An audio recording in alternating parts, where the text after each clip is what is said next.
Hi, good morning, everybody. I'm Eva Velasquez, President and CEO of the Identity Theft Resource Center, and I'd like to welcome you here.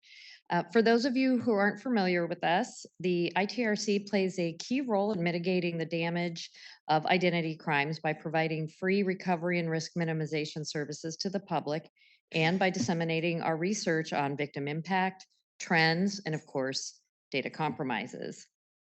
We've collected and analyzed and published information about publicly reported data compromises since 2005.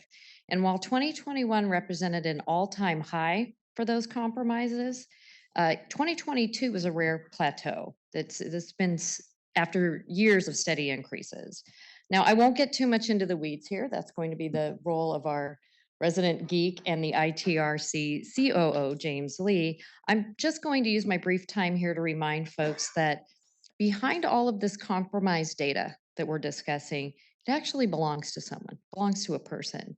422 million someone's to be exact. And yes, that includes some duplicates there and some crossover because the victims obviously can be victimized by multiple breaches.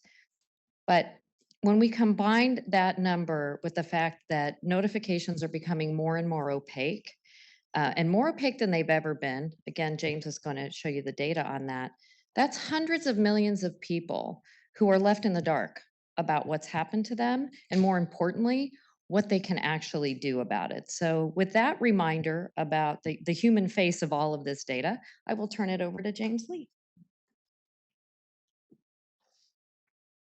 Good morning, everyone. I'm going to also take a moment of personal privilege, as Jeremy did. The last time we were in this room in 2019, it was the morning after the soon-to-be world champion Washington Nationals had won the game in the playoffs that put them into the World Series, which, did I mention they became the world champion Washington Nationals? I do want to then remind you that in 31 days, 3 hours, 32 minutes, and 5 seconds, mark, it will be the first game of spring training for 2023 when the Washington Nationals take on the dreaded Atlanta Braves. Okay, enough of that. You know who we are, you know who I am, so let's talk about the data. There are, 4 points we're going to focus on, and then there'll be an opportunity for questions and also a panel discussion on the key topic here at the conclusion of this. So this is our 17th annual report on data breaches. There are publicly reported data breaches. And we actually started several years ago using the term compromises because we break these into chunks. So there is a data breach that is defined by state law largely. There's some federal regulations, federal laws, but largely it's a creature of state law. And that means the data was exfiltrated, right? Then we have this other category, which we refer to as an exposure. That is a creature of something that I started to see 4 or 5 years ago as the cloud migration began. And an exposure is where basically somebody forgets to put the password on the cloud database. So the information is available for viewing if you know where to find it, but there's no evidence that it has been exfiltrated or that it has been in any way manipulated. So that's an exposure. We also have a category which we refer to as leaks. Leaks is a new category. This is the second year we've used it, and that is where what is otherwise innocuous data in its natural state tends to be 1 or 2 fields, 1 or 2 records in and of themselves, largely public information or voluntarily shared information, doesn't have a lot of value or risks to it in that state. But when it's scraped and aggregated, as has been happening of late, then the risk goes up tremendously because now you have a massive database of what is otherwise information that you'd have to go one at a time to find. Now you've got it in a central location. Think of what happened with LinkedIn several years ago when their entire database was scraped, or think about what happened in December of this year when a leaky API allowed people to go in and scrape 221 user accounts from Twitter, even though Twitter says that didn't happen. Okay, so our 4 points we're going to talk about. We did not hit an all-time high, but we came awfully close, and it was a race to the end. We started out slow in the year and finished strong. We'll talk about that. On the victim side, we were trending down. We would have had a down year. This would have been another consecutive year of downward terms of estimated victims, but we had one breach announced in late December, which blew out the number. For the first time, half of the publicly reported data breaches had no information other than there was a data breach. There was no information about the root cause. There may or may not have been information about the number of victims. But that is in stark comparison to 2 years ago and preceding back for about a decade when 100% of data breach notices had the root cause of the data breach. We'll look at those numbers.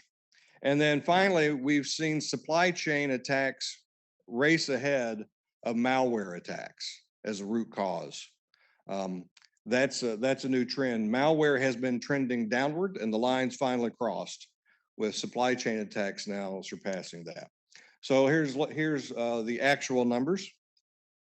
1,802 total compromises. That compares to 1,862 in 2021. So 2022, that's what we have. You see how it breaks down. Vast majority, 90% of that is a data breach.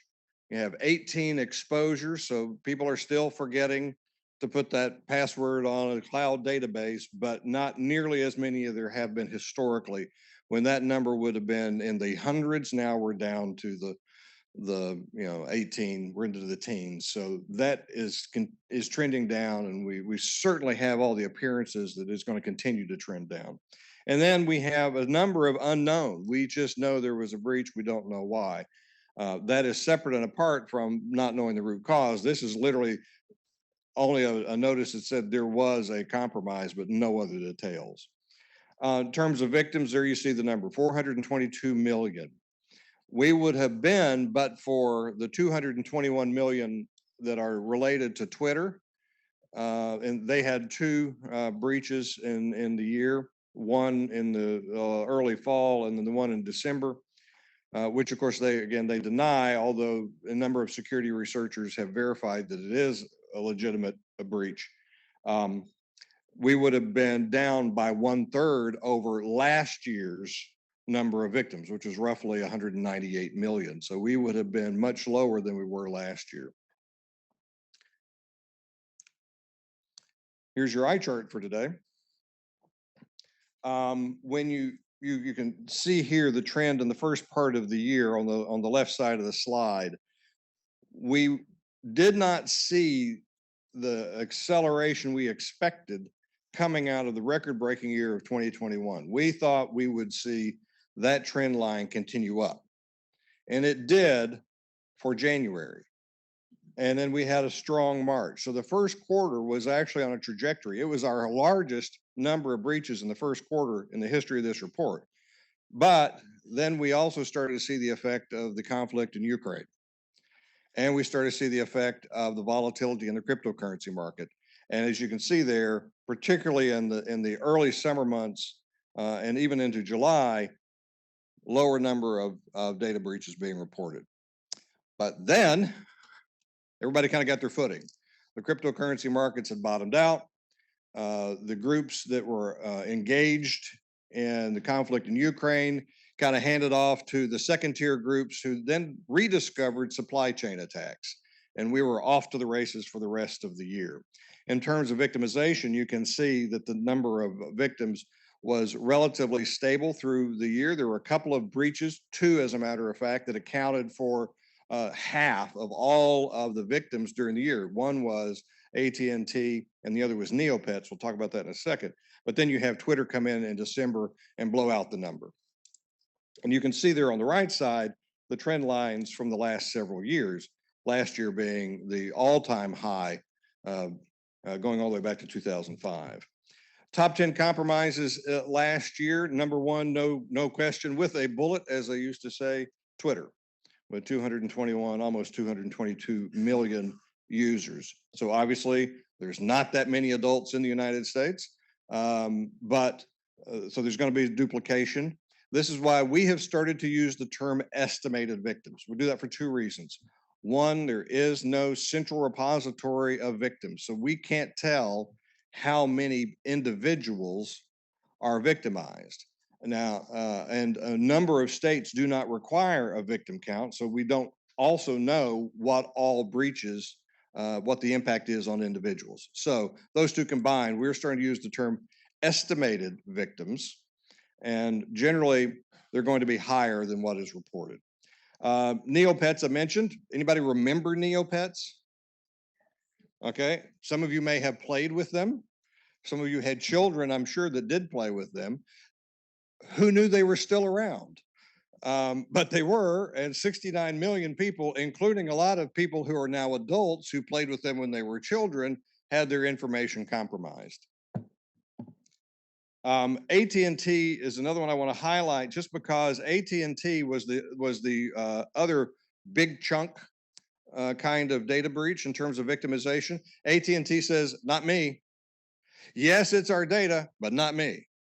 That was somebody else who breached our data, some third party. We don't know who, we just know it wasn't us. So we're not sending out any notices, which is one of the reasons why in our next session, we're going to talk about data breaches notices suck.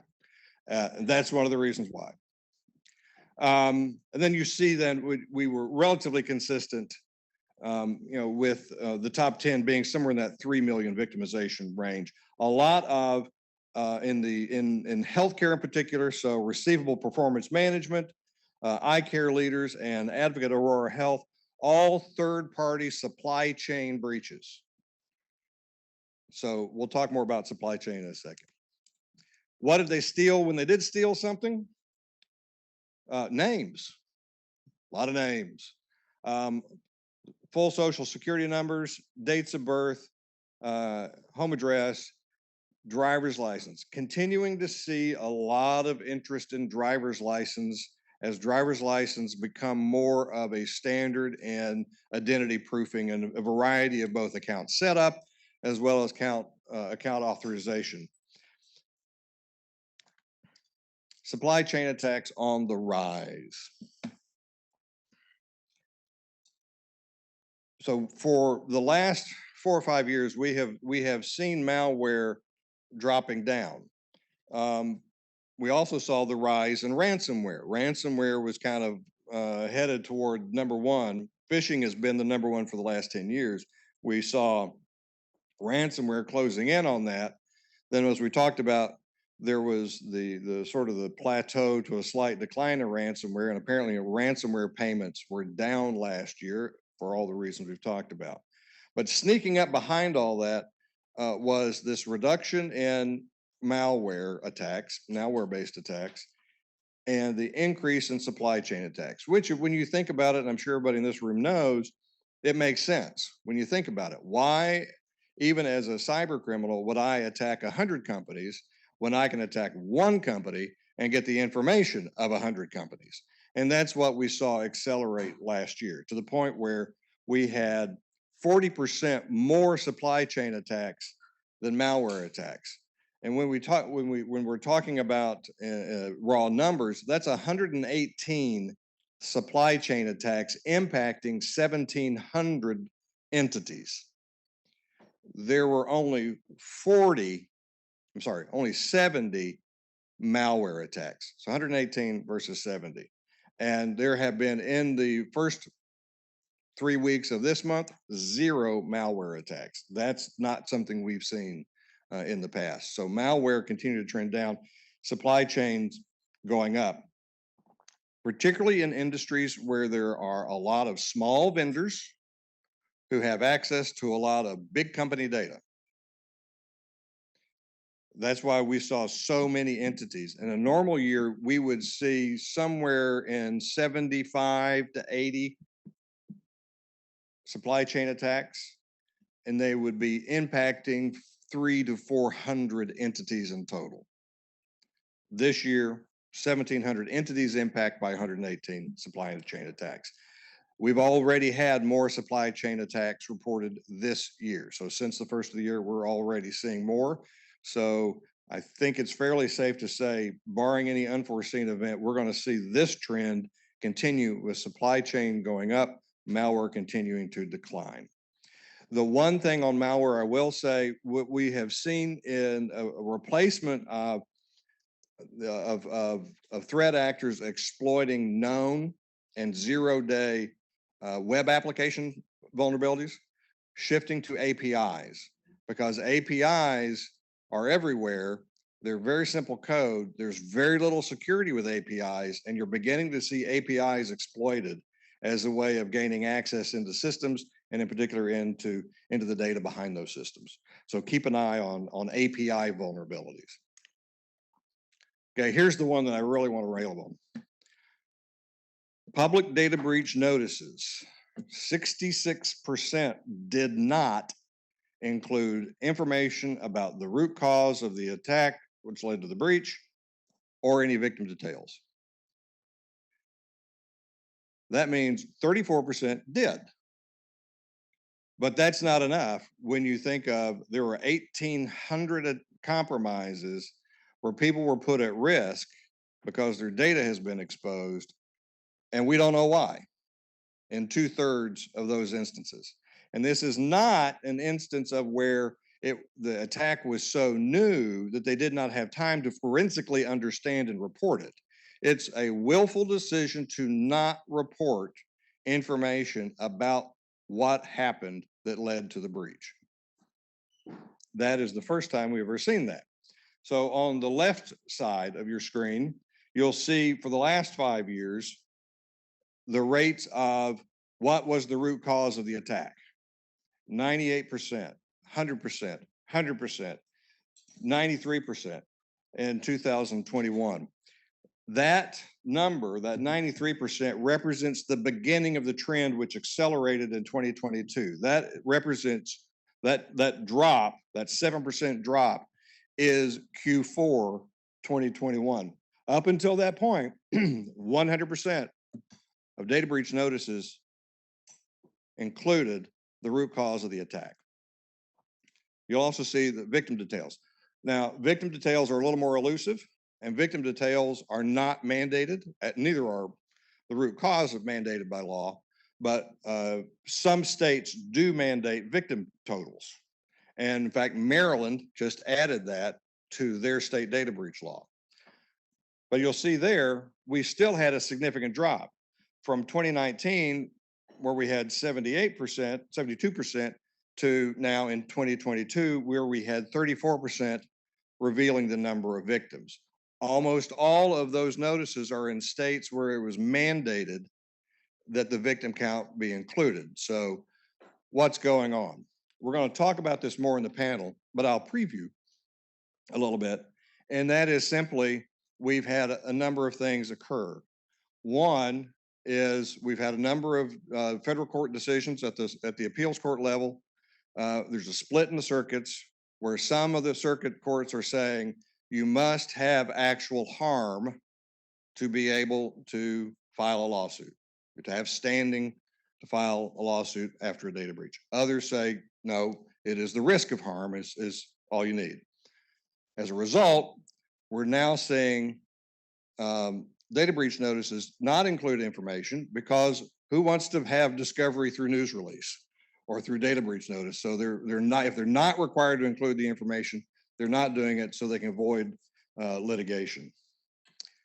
There's also just conscious decisions for non-legal reasons. We're just not going to tell you, which happened with LastPass, which actually yesterday finally admitted that yes, the encrypted password vaults were compromised in their data breach, which they had denied for months. So there are willful decisions for non-legal reasons also not to include information in data breach notices. When you look at why, just in raw numbers, why we're seeing what we're seeing.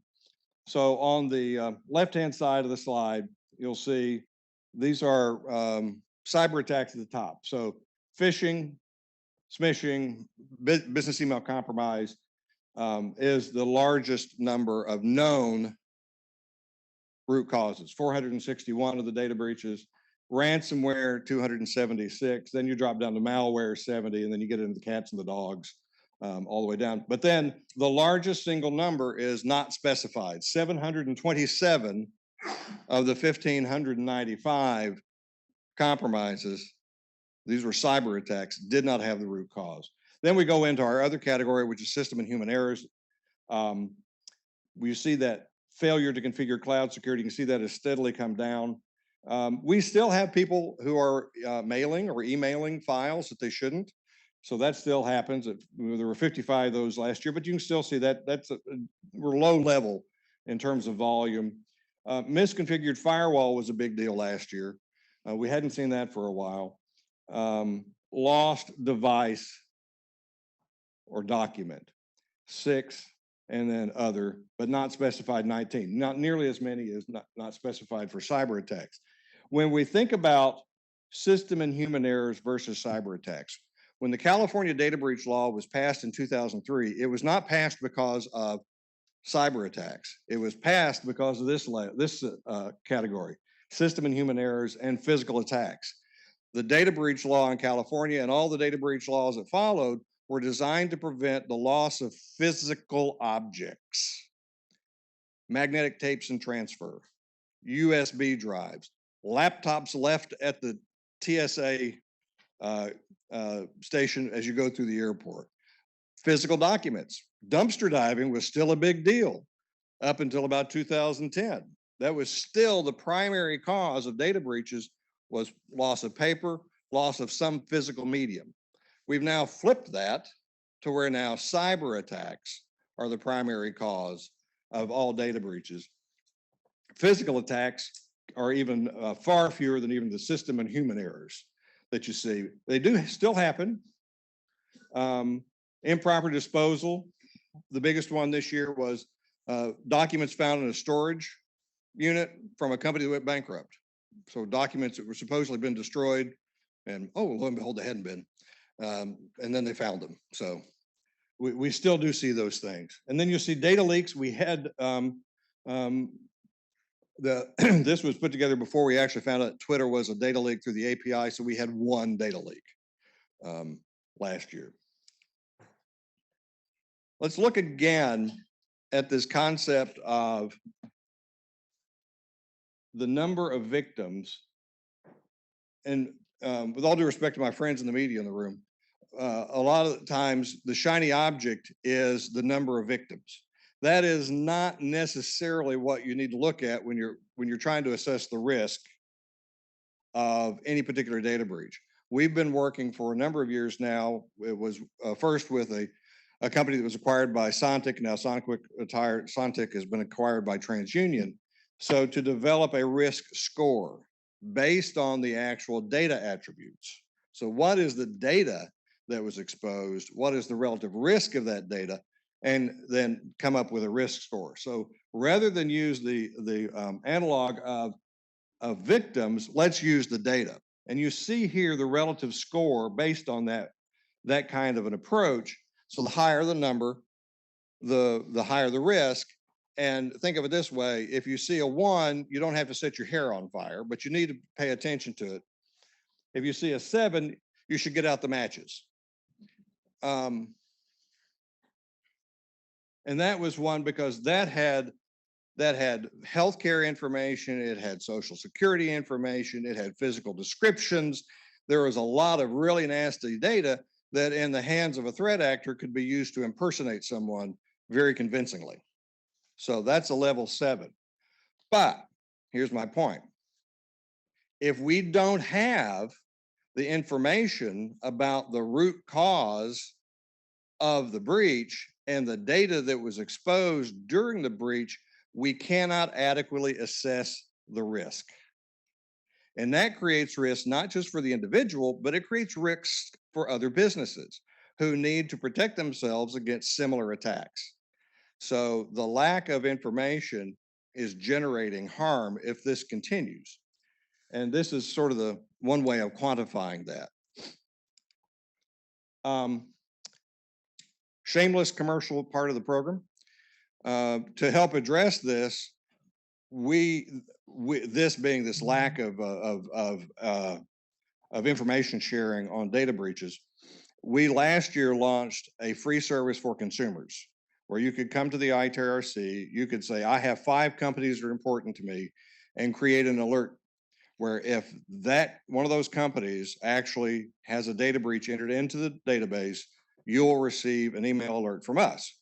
Because one of the things we also know is even when there are data breach notices issued, increasingly the alternate method of notification is what companies are using because of that. Maybe it's the size, maybe it's the cost, because all state laws have an alternate method. And that alternate method is generally posted on your website or send a news release to the media. So if you are a consumer, if you don't go to that website or you're not a member of the media, you're not going to see those notices. So hence, breach alert for consumers. Now we are launching breach alert for businesses. We're going to beta here in a couple of weeks. We'll launch it in Q1. And this is where any business can come in. There is a fee for this one. And for 2 basic use cases. If you were doing due diligence, that is required under the new state data breach laws or comprehensive privacy laws like CPRA, the Virginia law, all the others, where you have to certify that your vendors have the same level of data protection that you do. This is a way of, if they say, oh, I never had a data breach, come to us, do a search, find out, did they have a data breach? But more importantly, because no state data breach law today applies to business information, it only applies to consumer information. So if you don't have a contractual obligation in your agreement, you may not get a notice that there was a breach at one of your vendors. Set up the alert system with us, and you will be notified whenever any of your vendors have a breach come into our database. You can do it on an annual subscription or a one-time search basis. Visa, MasterCard, American Express, all accepted. Okay, this is where I tap dance to give our panelists time to walk up, take a seat, because there is a panel discussion next. But first, there is actually some good news in the 2022 data. First of all, we've talked about cloud security is actually improving. We're seeing those numbers go down. We were looking at several hundred data breaches just 4 or 5 years ago because of somebody not putting the password on their cloud, or they thought that the cloud information would be protected because that was the job of Amazon, that was the job of Microsoft, that was the job of Oracle. Now we all realize, oh, wait, I have to put on my own security in the database. So we are seeing cloud security improving. Physical attacks continue to go down. That's a good thing. We still have them, but they're not nearly as prevalent as they used to be, nor are they the impact or what they were once upon a time, because it's a lot harder to walk around with 221 million account records on a piece of paper. And then finally, victims did drop in most industries. So there are only a handful of industries where we saw an increase in data breach and victims last year. And even then, they weren't, it was not a significant increase, but there was a few here and there. But overall, victims dropped and number of data breach notices also dropped.